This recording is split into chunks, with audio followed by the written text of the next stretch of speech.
Ana. Ana. Sige. Saksakin mo na ako. Kahit papatayin mo na ako, sige na. Maiintindihan ko.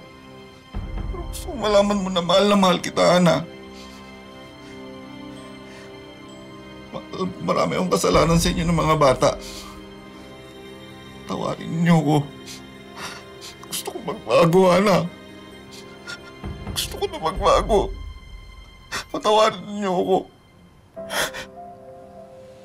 Alam mong mali, pero paulit-ulit mong ginagawa. Hindi ko alam kung bakit ganun. Gusto ko na magbago. Ayoko na ng ganito. Kaya lang ang dami kong problema kasi. Kaya droga lang naiisip kong solusyon. Ana! Alam mo kung wala lang tayong mga anak, matagal ko nang ginawa sa'yo yung bagay na alam kong pagsisisihan ko sa dulo. Dahil sa paulit-ulit mong pambababoy sa akin!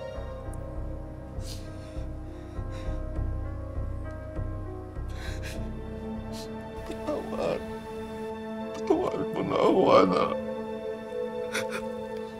Pangako, hindi na ako titingin ulit.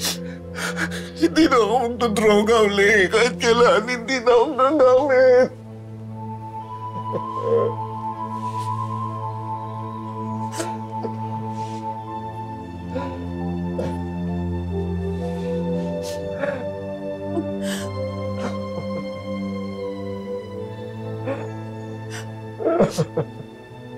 Malimit mangako noon si Del na magbabagong buhay na siya. Pero oras na nasa impluensya na ito ng ipinagbabawal na gamot, ay nakakalimutan niya ang kanyang pangako.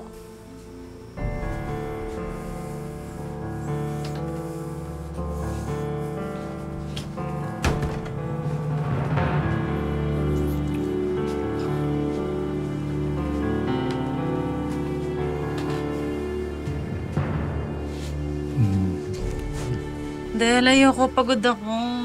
Siya lang. Ayoko nga. Ano bang mo eh? Ano bang mo eh? Sabi ng pagod ako eh. Ikaw nga yan, ha? Sige lang. Tama na. Tama na. Tay! Nay! Tay, buksan mo yung pinto! Tigilan mo na yan, Tay! Maawa ka kay Nanay! Tay! Tay, maawa ka naman kay Nanay! Tay! Buksan niyo po ito, Tay! Tay, tama na yan, Tay! Tay!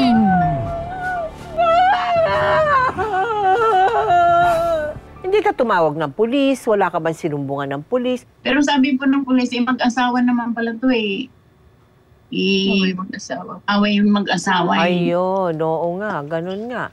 So wala, pinauwi lang kayo.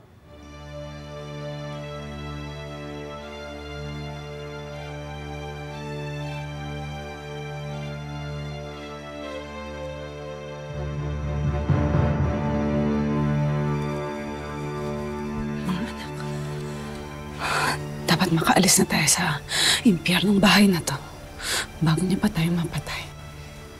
Pero Nay, paano po natin gagawin yun? Nakuha ko na yung duplicate.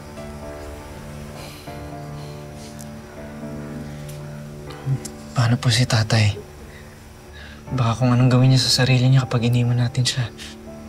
Marco, mahal ko si tatay pero kailangan niya magparehab.